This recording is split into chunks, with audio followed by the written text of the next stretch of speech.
Bismillahirrahmanirrahim. Alhamdulillahi rabbil alamin.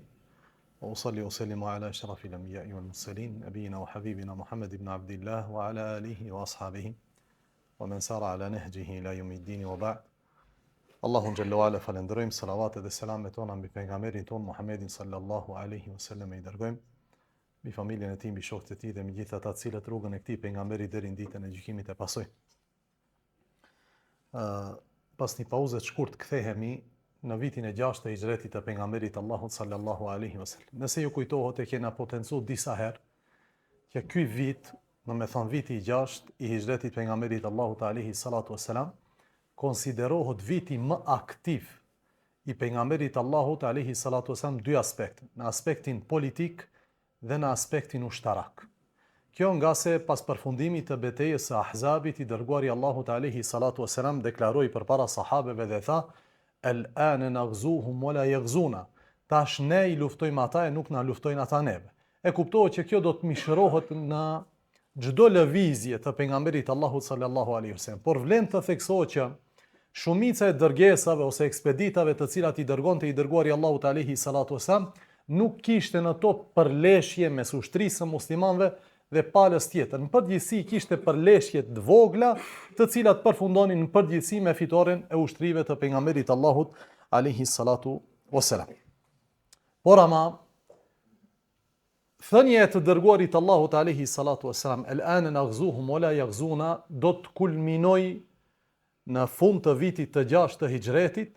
Ajo është me një ndodhi e cila njihet si një ndër ndodhit më të rëndësishme të sirës së pejgamberit Allahut alaihi salatu wasallam, ndodhi për të cilën Allahu do të zbret një sure e cila e ka emrin surja e fitores.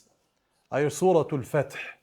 Kjo ndodhi është Sulhul Hudaybiyah, marrëveshja e Hudaybiyes. Marrëveshja e Hudaybiyes. Andaj ne do të ndalemi sot edhe ndoshta një ose dy legjëra të tjera të flasim për këtë ndodhi e cila është regjistruar në librin Allahu Gjelle Gjelaluhu dhe të cilën ne e lexojmë në për namazet tonë. Hudaybiyah është një vend afër Mekës dhe është emërtuar ky vend me këtë emër për shkak të një bunari, të një pusi që quhet me këtë emër. Andaj gjithë rajoni është emërtuar me këtë vend. Kush ka vizituar tokat e shenjta të Mekës dhe Medinës e din vendin ku është do me thonë i cili emërtohet sot e kësaj dite me këtë emër, dhe është një gjë e bukur që në Mekë dhe në Medine, sidomos në Mekë, shumë prej rajoneve që ne i lexojmë në sire vazhdojnë të emërtohen me këto emra, me të njëjtat emra që janë emërtuar në kohën e pejgamberit Allahut sallallahu alaihi wasallam dhe përpara kohës së pejgamberit Allahut alaihi salatu wassalam. Andaj marrëveshja e ka marrë emrin marrëveshje e Hudaybiyes për shkak të vendit në të cilin është bërë kjo marrëveshje dhe sikur se vazhdon sot e kësaj dite. Shumë prej marrëveshjeve sot që ne i njohim në histori emërtohen me vendin në të cilin ka ndodhur këto marrëveshje. Kjo ka ndodhur në Dhul Qi'de të vitit të 6 të hijretit. E Dhul Qi'de është cili muaj? I 11 muaj. Është fundi i vitit të 6 të hijretit, Dhul Hijja është është muaji i fundit. Dhul Qi'de ose Dhul Qa'de ndodhen kjo marrëveshje.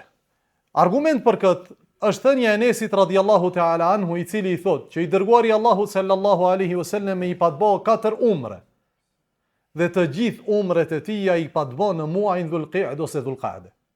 Të gjithë umret e pejgamberit Allahut alaihi salatu wasallam janë bën në këtë muaj përpos umres së haxhit të tij, kuptohet, haxhi bëhet në Dhul Hijja, nuk mund të bëhet domethënë në Dhul Qa'de. Pejgamberi Allahut alaihi salatu wasalam në fillim të Dhul Qa'des ose disa ditë përpara se ty muaj i tubon disa prej sahabeve dhe ju tregon atyre një informacion shumë të rëndësishëm. Ajo është se u thot atyre që unë kam pa një ëndër. Kam pa një ëndër që unë edhe ju kemi hyrë Qabe aminin, të sigurt, të pa kërcënuar nga askush, muhalliqin, me koka të ruara dhe të tjerë me flokë të shkurtuar. E ne dim që ëndrat e pejgamberëve janë hak, janë realitet. Kështu që i dërguari Allahut alaihi salatu wasallam po ju thot sahabeve që ne po shkojmë numre.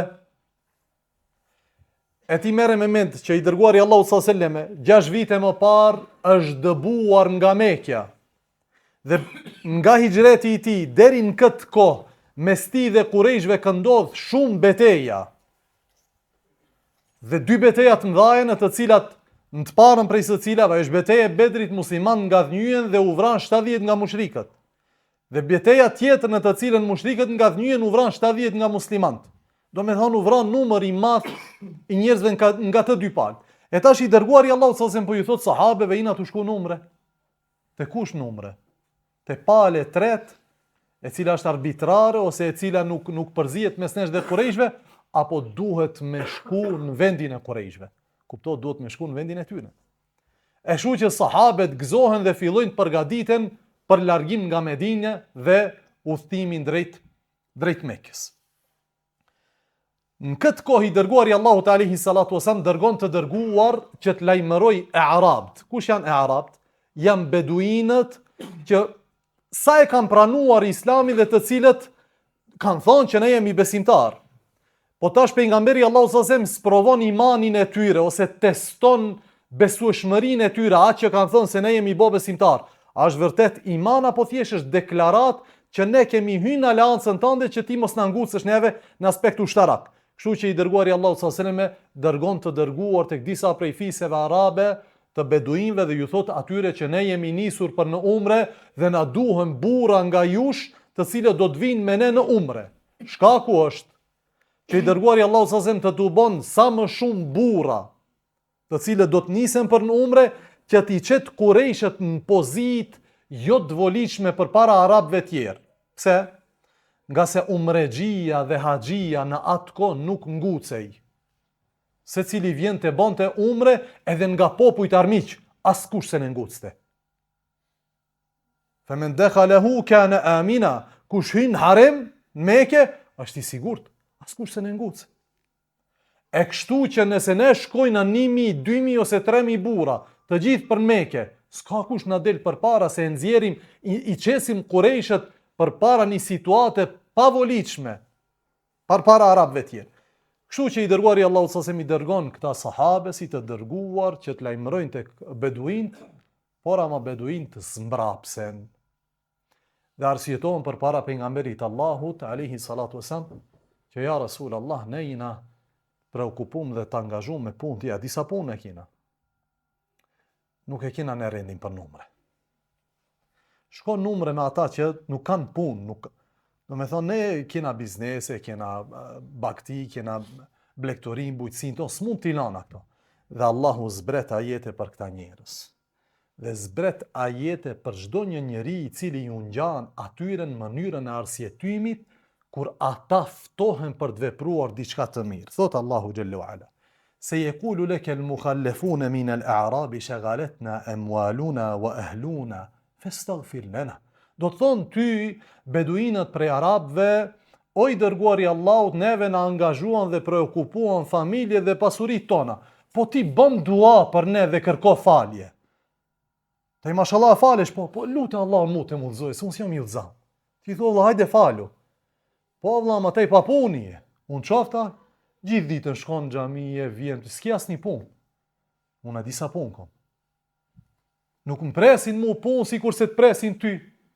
Ti e papunë, shiqira Allahu ty ta ka mundësu, po bën dua Allahu mu të mundëzoj. Ato i thanë të dërguarit Allahut, fastaghfir lana. Kërkoj lutje, kërkoj falje Allahut, që Allahut na fal neve. Thot Allahu Jalla wa Ala, yaquluna bi alsinatihim ma laysa fi qulubihim. E thon me gjuhët e tyre atë që nuk është në zemrat e tyre. Çka nuk është në zemrat e tyre? Realiteti i smbrapsjes së tyre dhe mos përkrahjes së pejgamberit Allahut alayhi salatu wasallam. Nuk është angazhimi i familjes dhe biznesit. Nuk është angazhimi i bujqësisë dhe blegtorisë. Është mos përgatitja e shpirtit dhe zemrës që t'i binden të dërguarit Allahut alayhi salatu wasallam. Ata thonë me gjuhë atë që nuk është në zemrat e tyre. Femen yamliku lakum min Allahi shay'a in arada bikum darran aw arada bikum naf'a. Tash Allahu i thot pejgamberit Allahut alayhi salatu wasallam që t'ua kumton atyre këtë mesazh. E kush ju bën juve dobi nëse Allahu dëshiron t'ju dëmtoj ose t'ju bën një të mirë? A mund dikush t'u mbrojë juve prej Allahut? Kush mund t'ju mbrojë juve prej Allahut? Nëse Allahu don të bëj diçka të mirë, ka dikush që i thot ndalu Allah, mos i bën këtë mirë? Ja. E kush mund që t'ju ta ndal të keqen nëse Allahu dëshiron që mbi dikë të ndodh diçka e keq? Vazhdon Allahu dhe thot: Bel kana Allahu bima ta'maluna khabira. Por Allahu është mirë i informuar për atë të cilën ju e veproni, atë të cilën ju e ndjeni. Ju keni vepru diçka si rjedhoja asaj që i keni në zemra dhe shpirtrat tuaj. Vazhdon Allahu dhe thot: Bel dhanentum. Ky është motivi kryesor. Kjo është ajo e cila ju ndali juve nga përkrahja e dërguarit Allahut alayhi salatu wasalam. Mendimi i keq për Allahun, mendimi i keq për strategjinë e përdorur nga ana e dërguarit Allahut alayhi salatu wasalam. Thot Allahu: Bel dhanentum allan yanqaliba ar-rasulu wal mu'minuna ila ahlihim. Ju menduat që pejgamberi Allahut alayhi salatu wasalam dhe të dërgua dhe sahabet e tij besimtarët nuk do të kthehen më tek familjarët e tyre. Do me thënë, ju jeni të mendu se ato shkojnë numre edhe atje kanë me uvrat gjithë. Andaj nuk jeni të gatshëm t'i përkrahni. Nga frika për veten tuaj. Se ju jeni duke e pa që ëndra e pejgamberit Allahu sallallahu alaihi wasallam nuk është hak. Akoma nuk keni mrin derexhen e besimit që kur i dërguari Allahut ju thret ju t'i përgjigjni alayhi salatu wassalam. Tha ju menduat që i dërguari Allahut dhe shokët e tij nuk do të kthehen tek familjarët e tyre. Wa zuyyina dhalika fi qulubihim. Dhe kjo ju zbukurua atyre në zemrat e tyre. Ky mendim i tyre u bë mendim i cili s'mund të kundërshtohet me asgjë. Aq shumë u zbukuru sa që edhe thirrja e dërguarit Allahu sallallahu alaihi wasallam nuk mund ta kundërshtonte mendimin e tyre. Për këtë shkak mos u dashuro shumë mendimet tua. Nga se dashuria e madhe dhe fanatizmi i madh i joni për mendimet tona mund bëhet shkak i kundërshtimit të hakut dhe të vërtetës. Këta e kanë marrë ftesën e dërguarit Allahut alayhi sallam. Pas së cilës ka të vërtet ma, nuk ka të vërtet pas ftesës e pejgamberit Allahut. Ja kjo është hak, ja s'ka. Megjithatë kanë thënë ja, a mendimi jo. Ne e dim se këto shkojnë në zvin ma. Këto do të shkatërrohen për një. Tha Allahu xhalla wa ala: "Wa dhanantum dhanna as-saw." Ju menduat shumë mendim të keq dhe u bët popull i shkatruar. U bët popull i shkatruar. A dini sa njeri sot ju ngjan këtyre njerëzve? Ndoshta nuk i thret i dërguari Allahut sallallahu alaihi wasallam. Me gojen e tij, me dërguarin e tij në mënyrë direkte, po i thrasin ata ajetet e Allahut dhe fjalët e dërguarit Allahut sallallahu alaihi wasallam që janë kumtuar gjenerat pas gjenerate dhe këta njerëz nuk kanë gatishmëri që t'ju binden fjalëve të Allahut dhe fjalëve të pejgamberit Allahut sallallahu alaihi wasallam. Kështu që Kur'ani zbret këto ajete me qëllim që të prek këtë fenomen i cili është në periferitë Medines. Por ama rikujton besimtar që janë me pejgamberin Allahu sallallahu alaihi wasallam që ky problem nëse i ka kapluar ata, ka mundësi të na kaplon edhe neve këtu. Ky problem që ata pasojnë mendimin e keq të tyre, ka mundësi të prek ndonjë prej nesh. Andaj Allahu në detaje përmendën fenomenin, problematikën e cila doli nga ata, u paraqit nga ana e tyre, pastaj përmendën motivin pse ata e thanë këtë gjë, pastaj Allahu hyn më thellë dhe tregon që ky problem është problemi i zemrave dhe shpirtrave të tyre. Andaj thot: "Wa dhanantum dhanna as-saw." Menduat mendim të keq dhe kjo ju shpiu juve, ju çoi juve deri në shkatrimin tuaj, Allahu na ruaj. E dërguari Allahut alayhi salatu wassalam pasi përgëzon sahabet, përgatitet për nisje për Mekë. Sa është distanca mes Medinës dhe Mekës? 400 hajt kilometër, 423 kilometër. E pejgamberi Allahu sallallahu alaihi wasallam niset drejt një vendi që është mikati i banorëve të Medinës dhe atyre që kalojnë për Medinë për të shkuar në haxh dhe në umre. Edhe aty përgatitet për të hyrë në gjendje të ihramit. Kuptohet gjendja e ihramit është që njeriu të hyjë në një gjendje të veçantë ku bën niyet për haxh ose umre. Dhe një prej karakteristikave të gjendjes së ihramit është petku i ihramit. Dhe në këtë gjendje i ndalohen njeriu gjëra të cilat në jetën e përditshme nuk i ndalohen. I ndalohen marrëdhëniet intime, i ndalohet parfumosja, i ndalohen një numër i madh i gjërave. E i dërguari Allahu sallallahu alaihi wasallam do të shkon në Dhul Hulejfe dhe do të bën telbijen e tij bashkë me 1400 prej sahabeve të tij. Dhe me vete do ta shoqëroj Seleme, radhiyallahu ta'ala anha, një prej bashorteve të tija. Një grua e urdhë dhe shumë largpamse, qëndrimi i së cilës do të shënohet në librat e hadithit dhe të historisë, dhe të cilin qëndrim do ta përmendim në ligjëratën e ardhshme me lejen e Allahut te bareke ve teala. Disa prej dietarëve kanë thënë që ishin 1600 burra. Megjithatë, shumica e argumenteve dhe qëndrimi i shumicës së dietarëve është që pejgamberi Allahut alayhi salatu wasallam do të tubon 1400 prej sahabeve, të ensarve dhe muhaxhirinëve të Medinës dhe disa prej beduinëve arab, të cilët nuk do t'i binden Paris së tyre dhe do të shkojnë pas ftesës së pejgamberit Allahut sallallahu alaihi wasallam. Kështu që i dërguari Allahut alayhi salatu wasallam do të del në krye të 1400 burrave, do të vendos si zëvendësin e tij në Medine Numejlet e Ibn Abdullah el-Laythi radhiyallahu ta'ala anhu, dhe si imam xhamie do ta vendos zëvendësin e tij të përhershëm Abdullah ibn Ummi Mektumin, gjithsesi muezinin e xhamisë së pejgamberit Allahut alayhi salatu wasallam. Kur dalin Dhul Hulejfe dhe i dërguari Allahut alayhi salatu wasalam ty në gjendje të ihramit dhe të vishet me ihram, pejgamberi Allahut sallallahu alaihi wasallam do të merr hedjin e tij. A di dikush çfarë do të thonë hedji? Ja. Në këtë kontekst ja. El hedju është përmend në Kur'an në kontekstin që ne e dëshirojmë këtu shumë herë. Është kurbani, i cili sillet nga vendi ku hish në ihram deri në vendin ku do të pritet kurbani në Mekë. E pejgamberi Allahu sallallahu alaihi wasallam e bën këtë madhërim të umres së tij me kurban për t'ju treguar arabëve dhe kurejshve që ne nuk jemi nis për në luftë. Kështu që ne kemi dalë me ihrama dhe të vetmin armatim që kemi është armatimi që e mban musafiri, udhtari me vete, ajo shpata në këllëf. Kaq, asnjë armatim më shumë. Madje kemi marrë me vete kurbana për t'i pre ku? Mekë. Kush përfiton prej kurbanave të Mekës? Prej kurbanave të umrexhiut dhe të haxhit? Banorët e Mekës. Dhe numri i kurbanave të cilët i mori pejgamberi Allahu sallallahu alaihi wasallam me vete në këtë umre ishte 70 deve. Këto janë kurbana që do t'i therr kush? E vetë i dërguari Allahu sallallahu alaihi wasallam. 70 deve. A dini sa? A dini se janë 70 deve? Me çmimin e sotshëm janë shumë. Mos flasim në atë kohë kur anija e shkretëtirës ka qenë devja, jo treni, avioni e kamion. Ajo ka qenë i vetmi mjet transportues në distanca të larta. E i dërguari Allahut alayhi salatu wasallam do të zgjedh 70 devet më të mira që t'i bëj kurban për të. Alayhi salatu wasallam. Dhe kjo është metodologjia e pejgamberit Allahut. Gjithçka që e bënte për Allahun e jepte më cilësoren për Allah. Kurbanin më të keq që i mbere, veç kurbanin e tjese. Ne t'i plotësoj kushtet të vllajën, elhamdulillah. Përkundrazi, kur i dërguari Allahu sallallahu ka therr dash, ka therr dashin me brinat më të mëdhej dhe më të shëndosh. Kur ka therr devet, ka zgjedh devet më të mira.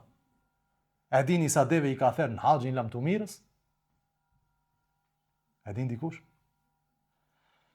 I dërguari Allahu sallallahu alaihi wasallam në vetmin haxh që e ka bë, është haxhi lam të mirës, i ka therr 100 deve. 63 deve i ka prej me dorën e tij, alayhi salatu wassalam. Dhe të tjerat për të i ka therr Aliu radhiyallahu ta'ala.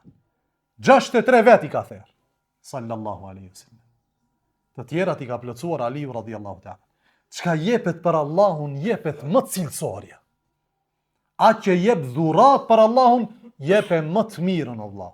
Se nuk të paksohet pasuria jot për atë që jep për Allahun xhelal. Mos e zgjidh më dobtën, më të keqën, më të panevojshme. Lan tanalu al-birra hatta tunfiqu mimma tuhibbun. Nuk do të arrini bamirësinë ose mirësinë derisa të shpenzoni nga ajo që më shumë t'je doni. Çu ka thënë Allah? Don derexhen e mirësisë dhe shembullin e këtyre burrave, do të nxjerrim nga ajo që ne e duam, jo nga ajo për cilën s'kina nevojë. e hap këtë se s'kom nevojë asnjëherë se përdor. Kështu në këtë umre, pejgamberi Allahu sallallahu alaihi wasallam do të hyni hrama dhe do të bën ish'ar el-hadi wa taqlidu. Edhe kjo është një traditë e cila ka humbur, nuk ekziston gati si sot. Ajo se haxhiu në atë kohë kur ka shkuar në umre dhe e ka marr hedjin, kurbanin me vete, i ka vu isharet se kjo është kurban. Askush zguxon ta nguce, askush nuk guxon ta shqetësoj. Kjo është kurban i cili do të therret ku? Do të therret Mekë. Andaj i kanë vu në qafë si qafore e cila jep isharet se është kurban. Mirë po është bë edhe ishar. Në çfarë forme? Devja është e madhe, thot Imam Neveviu rahimahullah, që i dërguari Allahu sallallahu alaihi wasallam e ka prej me thik ose me shtiz devën në gungën e saj nga ana e djathtë, vetëm pak që t'i rjedhë gjaku.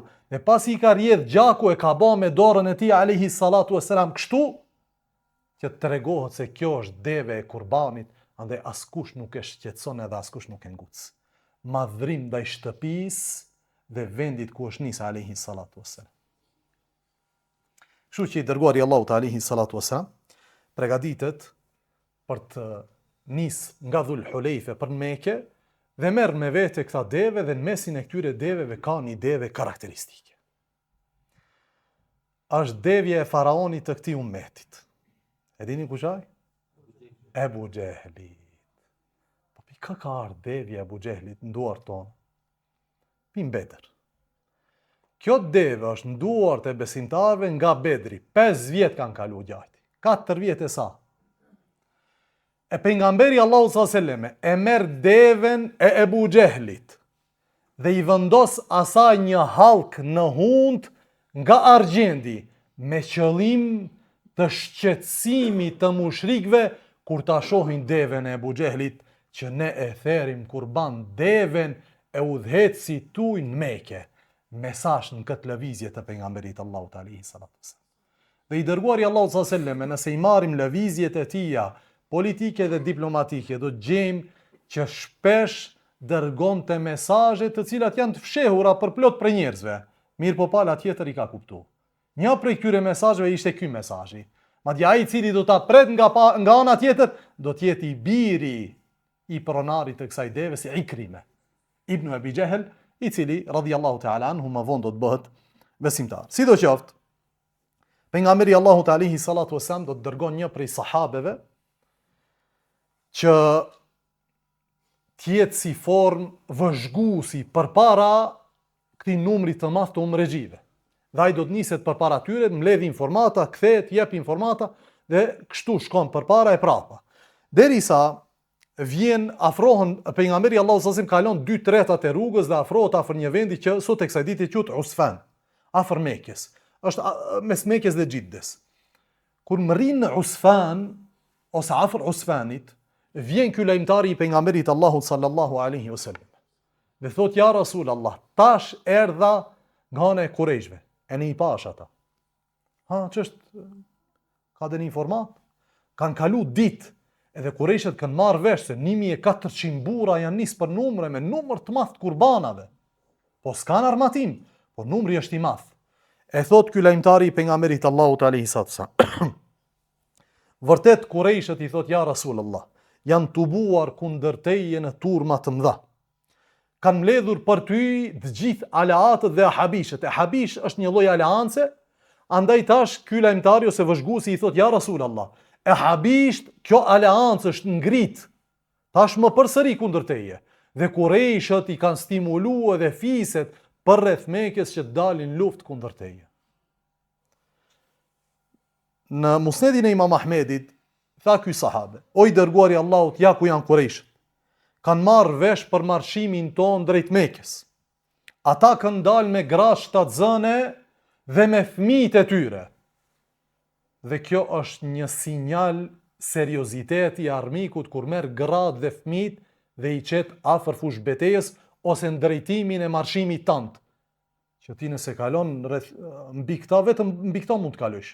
Nëse neve na vret gjithë, atëherë kalon. Atëherë ato i kanë marrë gra shtatzëne dhe fëmijët në rrugën e pejgamberit Allahut alaihi salatu wasalam. Ata thot kanë dalë me gra shtatzëne dhe fëmijët e vegjël.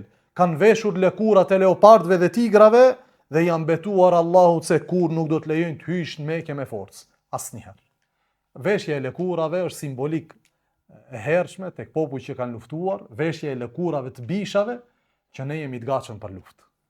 Maj e kemi zhvesh lëkurën njerëzore dhe e kemi vesh këtë lëkurë të bishave dhe jemi të gatshëm për luftu. E pejgamberi Allahu sallallahu alaihi wasallam ka kuptuar mesazhin. Nëse ata kanë nxjerr fëmijët dhe gratë të zanë dhe janë vesh me këtë veshje dhe këtë uniform, këta janë përgatitur për luftë. Kështu që thot, ja edhe Khalid ibn al-Walidi, thot ky sahabja, ja ku është afru Khalidi me 200 kalorës.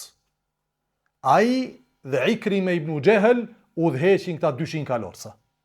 Ja thot ku është Khalidi edhe Ikrime janë duke u afruar dhe tashmë do t'i shohim së shpejti. E pejgamberi Allahu sallallahu alaihi wasallam po i mbledh sahabët. E sahabët të cilët do të mlidhen për rreth tij janë njerëzit me cilët ai konsultohet për çështje serioze. Dhe ju e dini që i dërguari Allahu sallallahu alaihi wasallam ka përdorur konsultimin në çështjet private të tija sikurse ishte cili rast.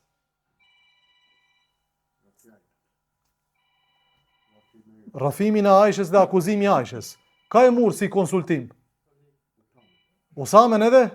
Aliun, radhiyallahu ta'ala anhuma. Po, edhe u konsultu në Uhud, edhe u konsultu në Bedër, edhe u konsultu në çështje private dhe në çështje të interesit publik.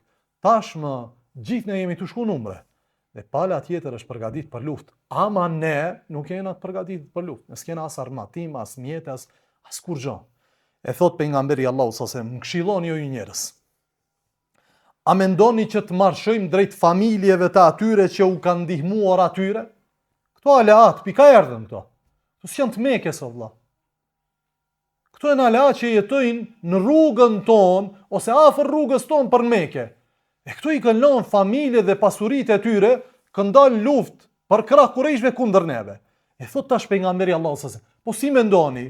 Pak ta devijojmë nga rruga e shkojmë tek pasuritë dhe familjet e tyre, e tu amarin thot pasuritë dhe familjarët e tyre. Aty në atëherë t'ju bjerë ndërmend. E nësi, kina lënë familjarët, kena artë ju ndihmojmë kurajshve kundër një njeriu të fortë. E thot pejgamberi Allahu sallallahu alaihi wasallam, nëse rrin me kurajshet, do të rinë të dëmtuar e të poshtruar. Pse të poshtruar? Se i latë familjarë shkoni t'i ndihmoni kurajshve. E kanë artë o parë ma ti mua kanë marë gratë, fëmijët e pasurinë, si kam, këto s'janë ushtri. E thot pejgamberi Allahu sallallahu alaihi wasallam, e nëse shpëtojnë, do me thonë, nëse dalin prej atje, atëherë na e lirojnë neve terrenin me kurajshet. Atëherë ne mund të luftojmë ata. Na lini ne dhe vëllezërit tonë, ne rregullojmë problemin me akrabat tonë. Pse përzihet palë tret? E ky është opsioni i parë, pejgamberi Allahu sallallahu alaihi wasallam thot, jepni mendimet tua. E dyta thot pejgamberi Allahu sallallahu alaihi wasallam, apo thot mendoni, të shkojmë drejt shtëpisë, do me thonë Qabes, dhe kush do që na del përpara dhe na pengon, ta luftojmë vetëm atë që na pengon. Më jepni mendimet tua. E kush flet i pari këtu? Më i afërt i pejgamberit Allahu sallallahu alaihi wasallam. Ebu Bekri, radhiyallahu ta'ala.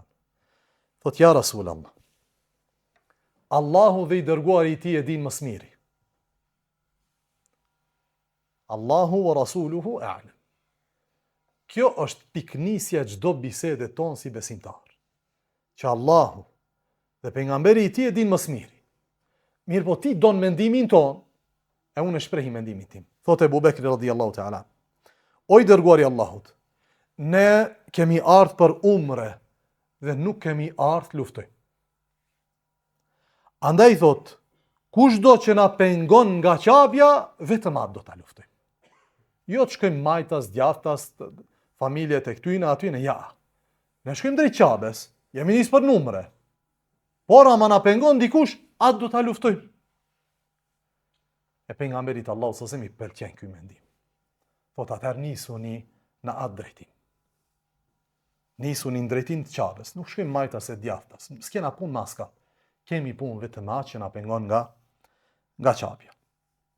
Sa afrohon nga të Usfanit ose hynë Usfan, për para dyre më rinë Khalid ibn al-Walidi me 200 kalorës, si kurse tha. Dhe me të ishte dhe Ikrime ibn Abi Jahel, djali i pronarit të devës të cilën e kish marrë i dërguari Allahu sallallahu që ta bën kurban. Transmeton Imam Ahmedin musnedin e tij nga Ebu Ayyash e-Zuraqi radhiyallahu ta'ala anhu, i cili thot: ishim me pejgamberin Allahu sallallahu alaihi wasallam në Usfan dhe kur përballë na dolën mushrikët me Khalid ibn al-Walidin në krye. Dhe ata u vendosën mes nesh edhe kibles tonë. Ne jena të shku për Mekë, kibla është në Kabe, apo? Edhe ata u vendosën mes nesh dhe kibles tonë, dhe ishte koha e namazit të drekës. Tash ata janë rëndit që mos t'i lanë këto të vazhdojnë. Edhe pse nuk janë ata shumë në numër, po janë 200 kalorës, përballë 1400 burrave cilës kanë armatim. Kështu që thot muslimant e falin namazin e drekës dhe pejgamberi Allahut sallallahu alaihi wasallam po fal namazin e drekës.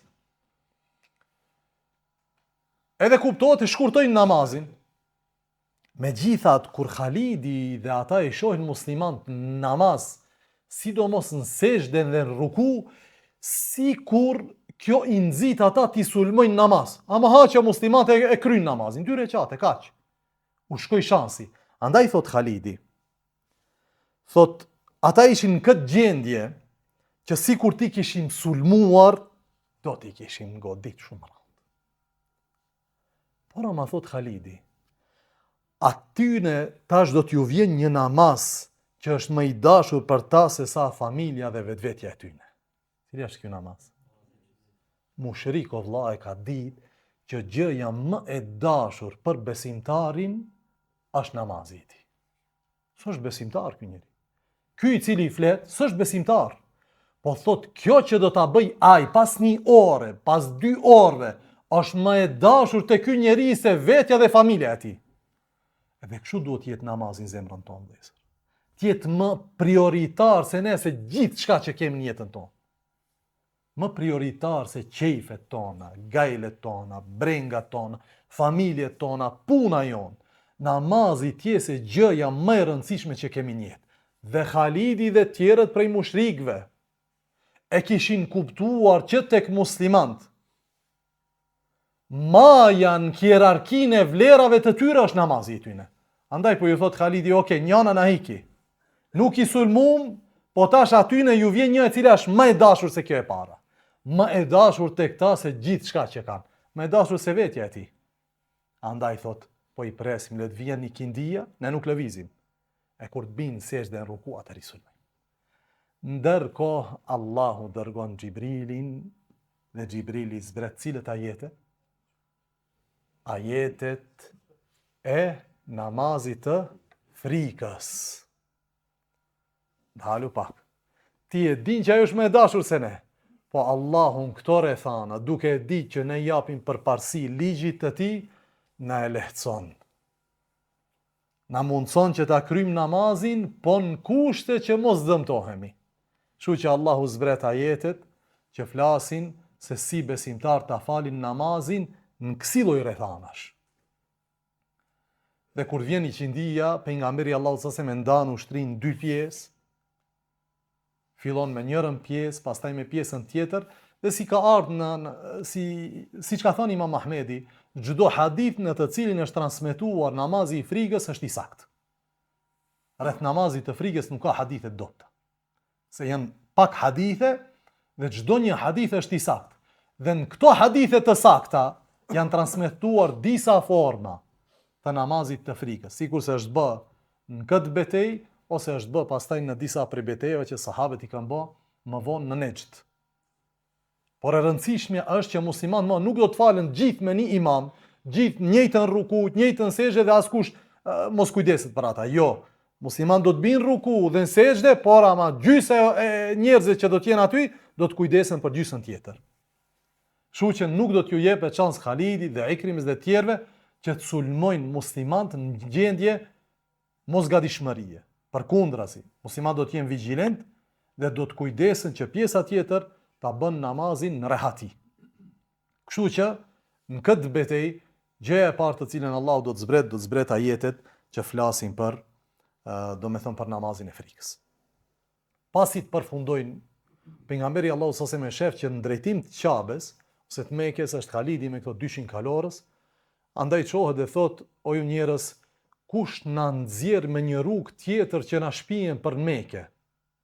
Me këtë rrugë gjithë e dim, po ka dikush pjuve që din do një rrugë tjetër, thjesht të devijojmë nga rruta jon, nga një rrutë tjetër, po që na çon në Mekë. Tha njëri prej sahabëve, tha unë ja Rasulullah, po rruga është shumë e vështirë. Nuk është rrugë e lehtë. Pejgamberi sa më thot, le të jetë ashtu. Kështu që nisën sahabët në për një rrugë tepër të vështirë, e do t'i çon ky sahabe në për shtigjet ngushta, ku do t'u ngjiten ferra për teshat e ihramave të tyre, ku do të rrezikojnë kafshët e tyre, megjithatë do të arrijnë deri tek një vend në një lartësi ku ata prej aty do të mundin të zbresin në Mekë. Dhe pjesa e fundit e terrenit përpara ardhjes së tyre në Mekë do të jetë pjesë e lehtë. Kështu që i dërguari Allahu s.a.s. do të stimuloj sahabët që të kërkojnë falje prej Allahut. Dhe se kush e merr këtë rrugë dhe se kush niset drejt kësaj rrugës, Allahu do t'i falë kështu me radhë në forma të ndryshme stimuluese, nga se pa lodhje dhe raskapitje tek sahabët që nuk e kish paramenduar, sepse rruga deri në Mekë përmes kësaj rruge nuk ishte rrugtim, nuk ishte rrugtim i lehtë. Kështu që kur pejgamberi Allahu sallallahu alaihi wasallam të mrihej tek një vend që quhet Thanijet el Mirar, devja e pejgamberit Allahu sallallahu alaihi wasallam do të ulet. Sahabët janë tu e pasu pejgamberin Allahu sallallahu alaihi wasallam. Mirë po tash el Qaswa, emri i devës së pejgamberit sallallahu alaihi wasallam është el Qaswa. Do të ulet. E sahabët do t'i thonë hal do me thonë është fjalë të cilën arabët ja kanë thonë devës ec, e kupton? Nis, si më i thonë ha. E i kanë thonë sahabët, thot ja Rasulullah, devja do me thonë banka inat dhe nuk don të lëvizë. E tha pejgamberi Allahu sallallahu alaihi wasallam, ajo s'po bën inat, se nuk e ka tabiat këtë gjë. Por ama habesaha habisul fili, e ka ndal ajo që e ka ndal elefantin.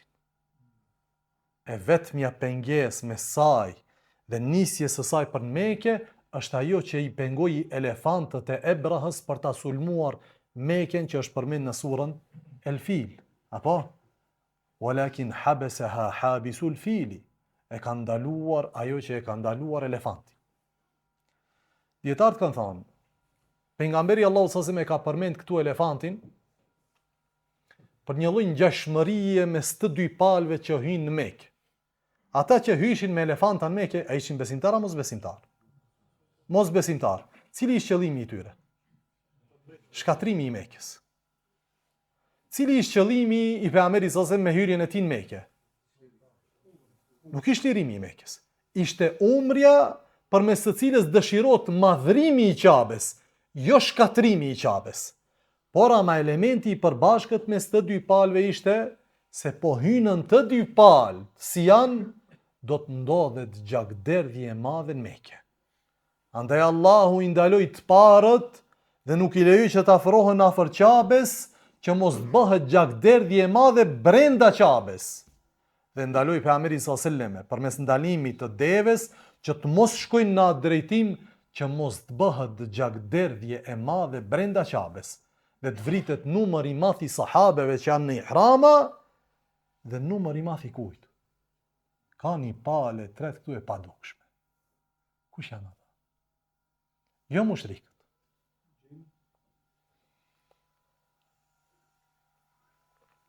Janë besimtarët e dobët që e kanë pranuar Islamin Mekë, por ama nuk është lejuar që të bëjnë hijret. E Allahu këta besimtar nuk i ka haru.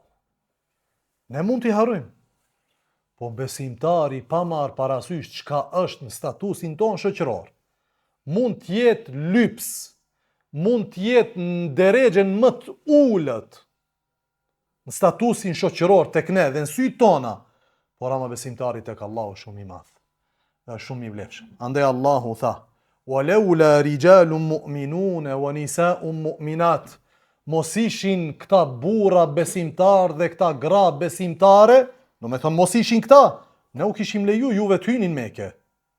Ani le derdhet gjaku i këtyre, do me thonë sahabëve dhe mushrikëve. Por ama Allahu thot këta, çka ndodh me këta? Walaula rijalu mu'minun wa nisa'u mu'minat. Thot Allahu, të cilët ju nuk i dishit, nuk e dish kush është besimtar për tyne, që mos t'i dëmtoni dhe mos t'i goditni. Allahu kujdeset për këtë besimtar, për cilin ndoshta s'kujdeset askush. Nga kujdesi Allahut për miqtë e tij besimtar të dobët, Allahu tha që mos t'i dëmtoni, fetusibekum minhum ma'arratun bighayri ilm, që mos t'ju godet pastaj juve një idhti, një keqardhje pa dituri. Pastaj të kuptoni se ju keni vra besimtar, se keni ditë se janë besimtar. E Allahu mbrojti këta besimtar nga kjo keqardhje dhe mbrojti gjakun e atyre të cilët ishin pafajshëm brenda Mekës. Kështu që Allahu ndaloi sahabët që të shkojnë në këtë drejtim dhe pejgamberi Allahu s.a.s. e kuptoi mesazhin e ndalimit ose uljes së devës së tij si mesazh përfundimtar, nuk bën me shku në drejtim të Mekës dhe Qabes. Duhet me deviju rrugën. Akoma më shumë. Kështu që Khalidi kur e pa që muslimanët ose janë nis drejt një rruge shumë të keqe dhe pa pluhurin e ecjes së tyre, u kthye drejt Mekës. Por ama ai nuk e kish menduar se ata do të vazhdojnë rrugën drejt Mekës. Po pejgamberi sa sem vazhdonte drejt Mekës. Po kur e pa që Kaswaja nuk shkon në drejtim, tha ja, do të ndalemi në Hudejbije. Andaj urdhnon pejgamberi sa sem që të bëhet kampi i sahabëve në Hudejbije, rreth një bunari i cili nuk ishte ujë. Po në pjesën tjetër të ditës sahabët do të harxojnë gjithë ujin e tyre. Dhe do t'i godet një etje shumë e madhe. Kështu që do të vinë dal nga dal një nga një dhe do t'i thonë ja Rasulullah. Gjithë xhamati është shumë i echëm. S'kena ujë. Atëherë pejgamberi sasin do të merr një nga shtizat e tija dhe do të fut brenda bunarit. Në transmetim tjetër do të pështyj pejgamberi Allahu sasin në këtë bunar në të cilin nuk ishte ujë dhe pastaj do t'ju thot sahabeve që të presin derisa filloi të gurgullon uji nga ky bunar nga i cili nuk ishte ujë ose ishte shter uji i këtij bunari. Kështu që pejgamberi sasin do të urdhëron sahabët që stacionohen këtu dhe dal nga dal do t'ju jep isharete sahabeve që ne jemi të gatshëm për negociata. Si ashtu, thot pejgamberi Allahut sallallahu alaihi wasallam, pasha Allahun ose pasha atë në dorën e së cilit është shpirti im, nuk do të më kërkojnë asnjë pikë në marrëveshje, në negociata, përmes së cilës madhrohet një simbol i Allahut vetëm se do t'ua japet gjë. Ai don diçka dhe me këtë madhrohet çështja e Allahut. Merr. Ani se në shikim të parë duket se është kundër meje. Në të madhrohet Allahu, ne madhrojmë Allahun xhelal. Ky është qëllimi jon. Kështu që pejgamberi sallallahu alajhi wasallam u jep më isharetet e para sahabëve se mes nesh dhe atyre do të ketë një marrëveshje. Për detajet e kësaj do të vazhdojmë inshallah taala në ligjërat e ardhshme. Wa akhiru da'wana alhamdulillahi rabbil alamin.